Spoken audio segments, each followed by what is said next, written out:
For many players, including myself, there is nothing more satisfying than using a strength build in a Souls-like game. Being able to wield some of the heaviest and most powerful weapons in Lords of the Fallen feels extremely rewarding and will also turn you into a killing machine. The beautiful thing about raw strength builds is the fact that they're effective against every single enemy in the game. If you want to feel extremely powerful with no weaknesses whatsoever, this is going to be the perfect build for you. Welcome back, everyone. Thank you so much for clicking on the video. Today we are breaking down one of the best strength builds in Lords of the Fallen, going over the best stats, weapons, and gear. I cover all things action RPG on this channel, so if you're a fan of Souls-like games, consider subscribing. I have way more Lords of the Fallen builds coming soon, and I also have plenty of Elden Ring and Lies of P content on the channel as well, so feel free to check that out. I do have a big announcement that I want to share with you guys right now. So, starting today, I will be giving away a free BENQ monitor every single month. Yes, you heard that correctly, and this is thanks to the awesome relationship I've had with BENQ over the years. Everyone is eligible to enter, and to be honest, this wouldn't have been possible without you guys, so thanks a lot. This month, I'm giving away the Mobius EX240 monitor, which features a 23.8-inch display, 1 millisecond response time, and 165 hertz. To enter the giveaway, click the link in the pinned comment below. The more entries you have, the higher your chances are of winning the giveaway. The winner will be selected on November 30th at 11:59 Pacific Standard Time. Good luck, everyone, and thanks again. For starting classes, you actually have several options. Anyone that purchased the Deluxe edition of Lords of the Fallen will immediately gain access to the Dark Crusader class, which is actually one of the best starting classes in the game, especially for a strength build. The weapon and armor are both incredible for early game, and the class has high strength, endurance, and vitality. The Hollowed Knight, Warwolf, Partisan, and the Mournstead infantry will all work as starting classes for a strength build, since all of these prioritize melee combat and provide a decent starting point for a powerful strength build during endgame.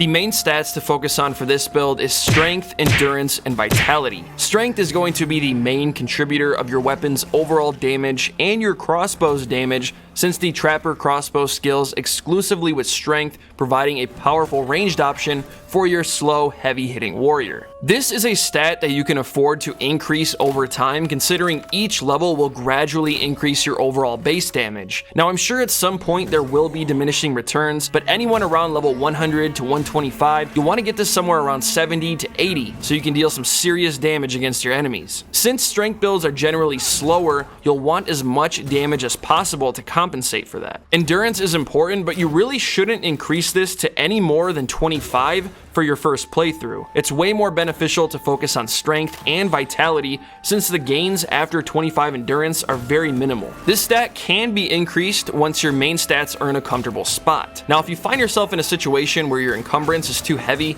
then maybe investing some points into endurance will help. But generally, if you're around level 100, you don't need to increase this any more than 20 to 25. Now, vitality is your character's overall HP. The more you increase this, the more health your character will have. Vitality is very important for a strength build, since you leave yourself open at times to execute powerful heavy attacks. You also want high vitality to survive enemy attacks when you're trying to finish a powerful combo. If you want to have high poise, you need to have a higher health pool. The main weapon on this build, probably the best strength weapon in the entire game, the Iron Wayfarer's Hammer. Once fully upgraded, this powerful hammer provides S-tier scaling for strength, giving you the most amount of damage possible. You can see here below, I have over 1,000 attack power with 80 strength, divided into physical, holy, fire, and wither damage. 3 additional status effects in addition to the weapon's already high physical attack power, making it the perfect hammer to use against every single enemy in the game. You will need at least 31 strength to wield this weapon. I also have 3 runes equipped on this hammer. 2 Rook runes, which increase posture damage. This is going to help break an enemy's guard, and it's also going to help interrupt their attacks when you hit them more often. The 3rd rune is the Pertix rune, which increases my overall physical damage. To get this weapon, you have to defeat the Iron Wayfarer boss, which is guarding the entrance to the Brahmi's castle later on in the game. Before you get the Iron Wayfarer's hammer, I recommend using the Sword of Skin and Tooth, which can be found pretty early in the game near the Lower Kelrath Alehouse, aka the vestige of Lydia the Numb Witch. This is a massive sword that scales incredibly well with strength and also has 200 burn buildup on enemies. Just keep in mind though, you will need at least 36 strength to wield this weapon. The Proselyte sword is also a decent option if you don't want to use a heavy greatsword. This sword can be dropped from the Proselyte enemies you encounter several times throughout your journey. It has decent scaling for strength, 100 burn buildup, and it only requires 19 strength to wield. For my ranged weapon, I'm using the Trapper Crossbow. This crossbow can be purchased from vendors relatively early, and it's the best crossbow for a strength build since it offers A-tier scaling for strength once fully upgraded. On top of that, it also causes 200 burn buildup over time, which can be combined with Cinder Bolts to amplify the effect. I also have Radiant Bolts for enemies weak against holy damage, and Weighted Bolts, which deal almost 1000 physical damage alone. Lords of the Fallen has a lot of ranged enemies to the point of frustration.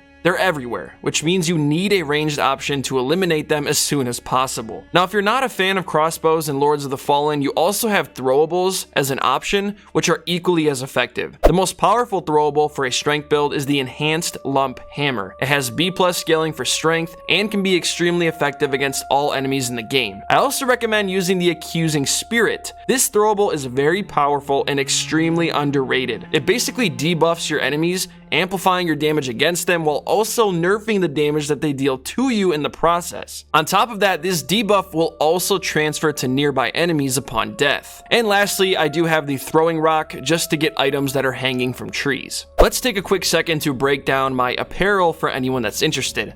I love the way this outfit turned out, and I feel like it really fits the build overall. So, for the head, I have the Warwolf hood. For the torso, I'm using the Tancred's armor. For the gloves, I have the Pilgrim's bandages just to help me maintain a medium encumbrance, and the Drustin's leggings to finish it off. For the jewelry, I'm using the Warrior's Claw pendant, the Melchior's ring, and the Mine Owner's ring. The Warrior Claw pendant is one of the best in slot pendants for a raw strength build since it increases physical damage and physical defense. This pendant increases your damage and survivability simultaneously. The Melchior's ring increases your physical damage even further, and the Mine Owner's ring increases maximum stamina and stamina regeneration rate. The Mine Owner's ring is probably the most important ring just because the Wayfarer's hammer is heavy and takes a lot of stamina to swing. You want that stamina back as quick as possible so you can dodge attacks or land a final killing blow. For quick access items, you obviously want to have your health potions handy. You also want to make sure you have ammo pouches and ammo satchels if you want to keep up with your crossbow. These are pretty cheap and can be purchased from Gerlinda at Skyrest. Unripe berries are also good to have during boss battles so you can execute more attacks and dodge when needed. Well, that concludes the build video for today. Thank you all so much for being here. If you enjoyed this video, a thumbs up would be very much appreciated. It helps the channel grow and it's going to push this video to more people. Just a friendly reminder, like I said earlier, starting today, I will be giving away a free BENQ monitor. Everyone is eligible to enter. This month's monitor is the Mobius EX240, which features a 23.8-inch display, 1 millisecond response time, and 165 Hz. To enter the giveaway, click the link in the pinned comment below. The more entries you have, the higher your chances are of winning the giveaway. The winner will be selected on November 30th at 11:59 Pacific Standard Time. If you don't want to miss any future giveaways or Souls-like build videos, make sure you subscribe to the channel and turn on those bell notifications so you are notified every time I drop a new video.